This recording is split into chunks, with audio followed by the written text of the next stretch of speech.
If you follow Arsenal closely, make sure to like the video, subscribe to the channel, and turn on notifications, because today's analysis helps explain not only where the team stands right now, but also the paths Mikel Arteta may choose as the season reaches its decisive phase.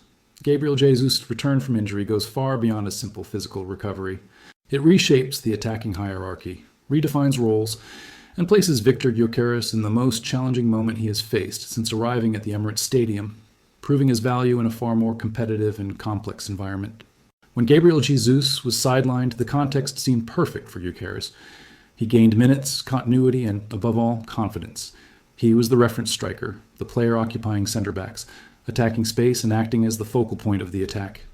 During that stretch, Arsenal adjusted several of their attacking movements to maximize his strengths, and Gyökeres responded with commitment and consistent involvement, even if the volume of goals did not always match expectations.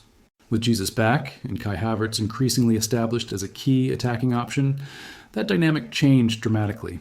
Arsenal became more mobile, with greater positional rotation and more tactical alternatives. In this new scenario, Gyökeres stopped being an automatic starter and began competing for space in a squad that now offers Arteta multiple solutions, something that has not always been the case in recent seasons. It is important to properly contextualize the Swedes' numbers. 13 goals and 25 appearances across all competitions is not a poor return, especially given the intensity of the Premier League and the demands placed on this Arsenal side.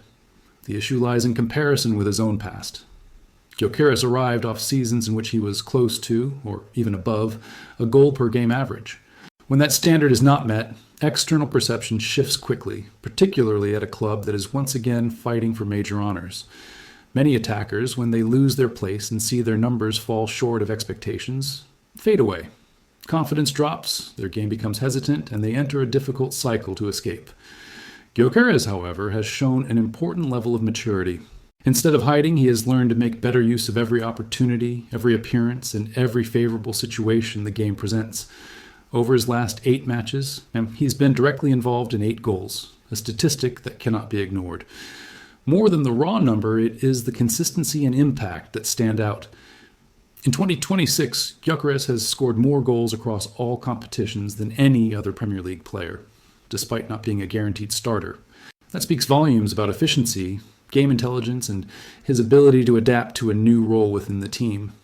If you're enjoying this deeper type of Arsenal analysis, drop a comment below and let us know what you think about Gyökeres' new role, because the supporters' perspective is part of this discussion too. It's also worth remembering that not all of these goals came against weaker opposition. While some matches were clearly favorable for Arsenal, Gyökeres was also decisive against Chelsea, Inter Milan, and AC Milan, games where the level of difficulty is much higher and mistakes are usually punished. In those fixtures, what really stands out is the way Gyökeres enters the game. He brings intensity, aggression, and clarity in decision-making. His movements are repeated, his runs in behind are well-timed, and his finishing comes naturally. This is not improvisation or luck, but a clear understanding of the game and of the context in which he is being used. From a tactical standpoint, the discussion becomes even more interesting.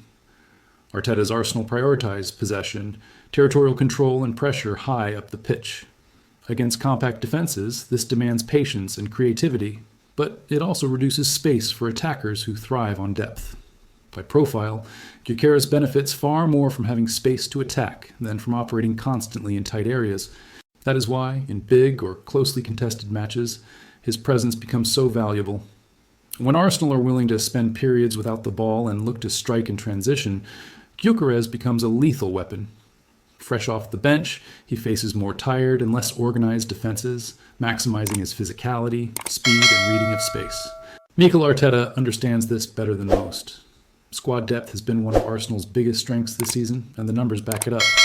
The team is among those with the most goals scored by substitutes in the Premier League, showing that the manager not only trusts his options, but knows exactly when and how to use them.